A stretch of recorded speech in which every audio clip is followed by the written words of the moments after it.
Have you ever gone in search of the perfect frame for that favorite memory? Well, what kind of frame does our mind need when we are moving from burnout to boom? Stay tuned to find out. Hi, I'm Linda Zelnick with Alta Coaching, and you found the YouTube series Burnout to Boom. In this series, we have talked about what burnout is, the risk factors, the warning signs, what it can lead to, and finally, and most importantly, I've provided 4 other tips for moving from burnout to boom or preventing burnout before it sets in.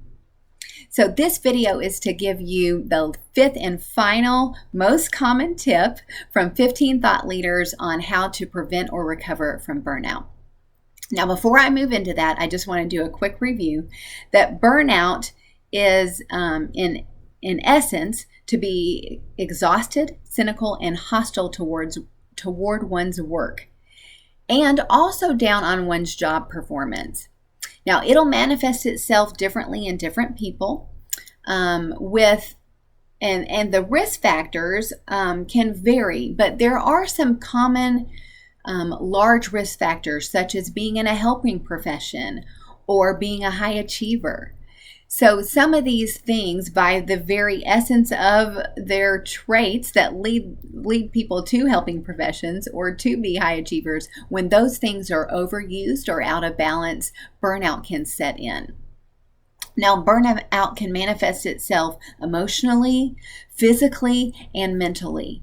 And some of the end results can be quite serious. So this is a condition that is not necessarily medical, but it can lead to medical consequences.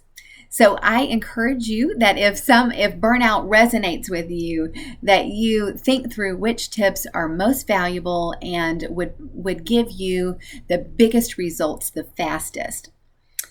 All right, so this last most common tip to prevent or recover from burnout is connected to our mind, and that is to reframe our current mindset.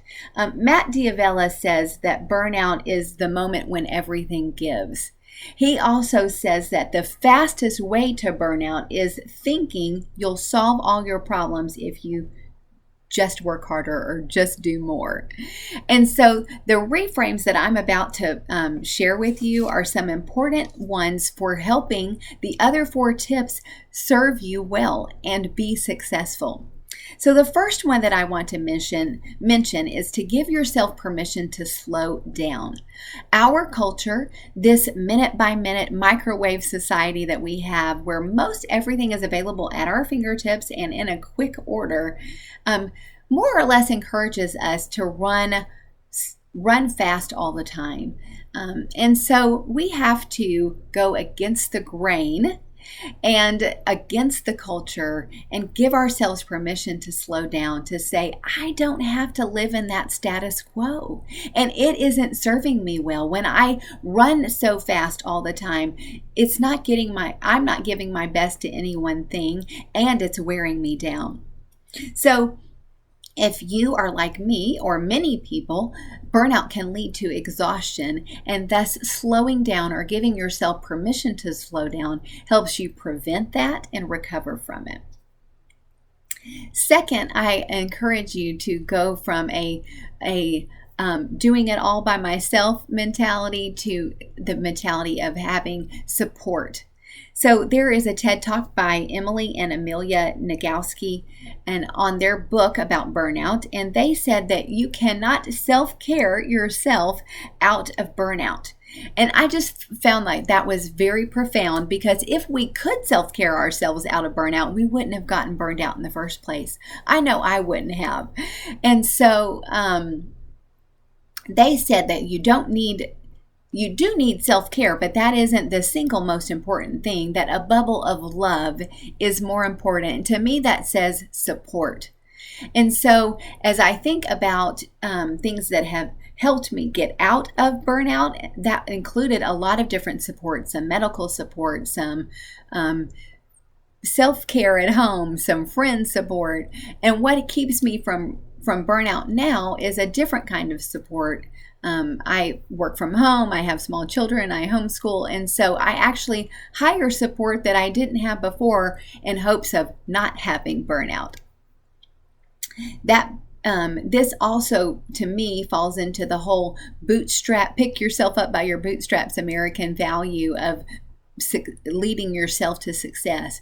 And while action is very important in self-ownership, or ownership and self-responsibility is very important, doing it alone does not typically lead anywhere good. And so that self-reliance to support reframe is an important one. So where can you get support? Is there support that you can afford? And if not, where can you be resourceful to get the support? Is there a trade that's possible? Can you get the kids in bed earlier?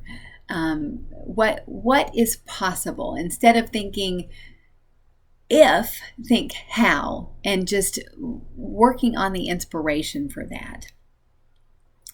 Finally, therapy in a nutshell says we need to give ourselves self-compassion. This is a huge one because we can get down, especially if we're helpers. We can get down on ourselves for not being in a state of thriving. And so, and if you're an Enneagram 1 or one of the Enneagrams that are hard on themselves like I am, that loss of perfection is also a temptation. And so this self-compassion is a good one, to just tell yourself, I was doing the best I could at the moment. And now, as Maya Angelou says, I know better, and so I'll do better. So that self-compassion is a big one, to not expect yourself to perform like other people, to not expect yourself to perform like you did 10 or 15 years ago, but to just receive where you are right now, what your body is telling you mentally, emotionally, physically, and respond with self-compassion to help yourself get back to the version that you want, to the best version where you've got energy for the places that you desire. The Nagoskis also said that instead of expecting grit, we need to look for help. And so that goes along with that support reframe as well. So these three reframes of permission to slow down, support instead of self-reliance alone, and self-compassion are my final recommendations for supporting the other tips to help you move from burnout to boom, or to prevent burnout in itself. I hope this video and this whole series has been valuable for you, and that if you know someone who's burned out, you'll share it with them. I also hope you'll like and subscribe, and provide feedback in the comments below about what reframes have been valuable for you as you work on work-life balance and preventing burnout yourself. Thanks. Have a great day.